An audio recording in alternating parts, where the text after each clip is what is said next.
Hello friends, welcome to my channel. After long time நான் இந்த video போடுறேன். இன்றைக்கி ஒரு பிரியாணி ரெசிபி பார்க்க போகிறோம். 6 kg பிரியாணி ட்ரை பண்ணோம். ஒரு செஃப் பண்ணார். ஸோ அந்த வீடியோ உங்களுக்கு ஷேர் பண்ணலான்னு ஒரு ஐடியா எனக்கு. ஸோ இன்க்ரீடியன்ட்ஸ்லாம் இங்கே ரெடியாக வச்சுருக்கோம்.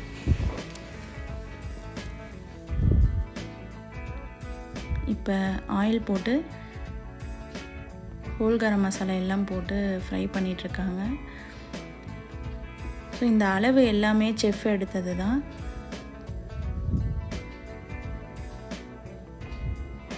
ஹோல் கரம் மசாலா பொரிஞ்சோடனே அதில் வந்து க்ரீன் சில்லி போட்டுட்டாங்க. க்ரீன் சில்லி பொரிஞ்சதும் ஆனியன் போட்டு நல்லா ஃப்ரை பண்ணாங்க. ஆனியன் ஃப்ரை பண்ணுறதுக்கு ரொம்ப டைம் எடுத்துக்கிட்டாங்க. ஆனியன் வந்து கோல்டன் ப்ரௌன் கலர் வரணும் பிரியாணிக்குன்றது எல்லாருக்கும் தெரிஞ்சிருக்கும். ஸோ இது ஒரு பேசிக் டிப். நல்லா ப்ரௌன் கலரில் வர வரைக்கும் நல்லா ஃப்ரை பண்ணிக்கிட்டாங்க. ஸோ கொஞ்சம் ஃபாஸ்ட்டாக ஃப்ரை ஆகிறதுக்கு கல் உப்பு போட்டுக்கிட்டாங்க. ஆனியன் பார்த்திங்கன்னா இந்த லெவலுக்கு ஃப்ரை ஆகி வந்துருச்சு. அதுக்கப்புறம் புதினா கொத்தமல்லி எல்லாம் ஆட் பண்ணியிருக்காங்க. இஞ்சி பூண்டு பேஸ்ட்டு நெக்ஸ்ட்டு ஆட் பண்ண போகிறாங்க. ஸோ அதுவும் ஆட் பண்ணிட்டாங்க. அதுலேயே மசாலா போட்டுட்டாங்க. மசாலா என்ன போட்டாங்கன்னு பார்த்தீங்கன்னா ப்ளெயின் சில்லி ஆட் பண்ணியிருக்காங்க. ப்ளெயின் சில்லி ஆட் பண்ணிவிட்டு ப்ளெயின் சில்லி பவுடர் அதை ஆட் பண்ணிவிட்டு நல்லா மிக்ஸ் கொடுத்துட்ருக்காங்க. சில்லி பவுடர் ரொம்ப கம்மியான குவான்டிட்டி தான் போட்டாங்க. ஏன்னா ஆல்ரெடி நம்ம ரெடிமேட் மசாலா வாங்கி வச்சுருக்கோம். ஸோ அந்த ரெடிமேட் மசாலா ஆட் பண்ணும்போது இன்னும் கொஞ்சம் காரம் அதிகமாகிடும். அதனால் ப்ளெயின் சில்லி பவுடர் வந்து கம்மியாக தான் ஆட் பண்ணியிருக்காங்க. இப்போ நல்லா மிக்ஸ் கொடுத்துட்டு தயிர் ஆட் பண்ணிட்டாங்க. தயிர் ஆட் பண்ணி முடித்ததும் மட்டன் வந்து ஆல்ரெடி பாயில் பண்ணி வச்சுருந்தாங்க. மட்டன் வந்து ஆல்மோஸ்ட் 90% குக் ஆகி எடுத்துக்கிட்டாங்க. ரிமைனிங் 10% வந்து தம்மில் தான் வேகணும் அப்படின்ற மாதிரி செஃப் வந்து சொன்னாங்க. அதனால் 90% குக்டு மட்டனை வந்து இப்போ ஆட் பண்ணியிருக்கோம். ஆட் பண்ணி நல்லா மிக்ஸ் கொடுக்குறாங்க.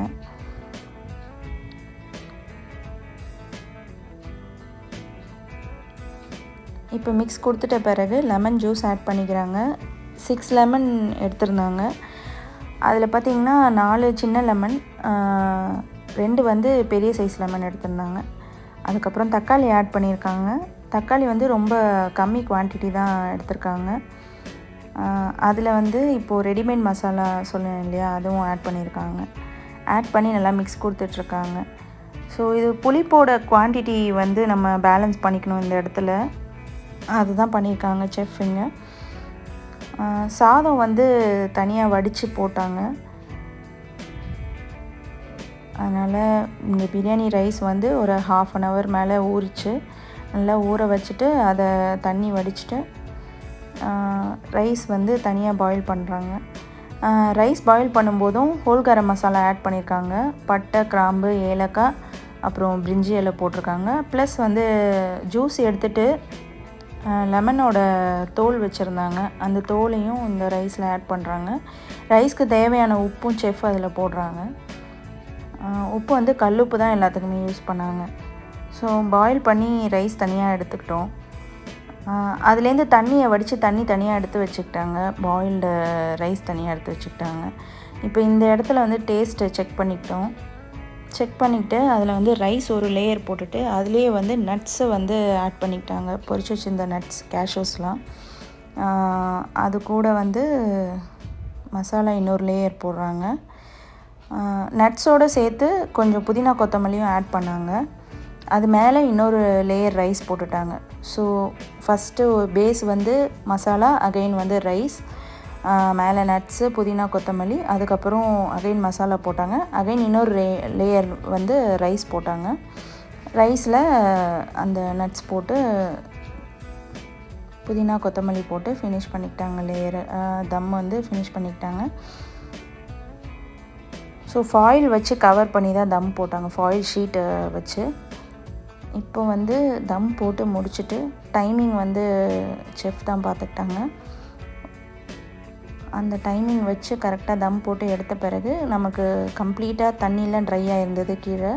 அதை செக் பண்ணி ஒரு சைடாக வந்து மிக்ஸ் கொடுக்குறாங்க. ரைஸை மிக்ஸ் கொடுத்து சர்வ் பண்ண ஆரம்பித்தாச்சு. டேஸ்ட் ரொம்ப நல்லா இருந்துச்சு. நீங்களும் ட்ரை பண்ணி பாருங்கள். தேங்க்ஸ் ஃபார் வாட்சிங். Don't forget to subscribe my channel. Bye bye friends.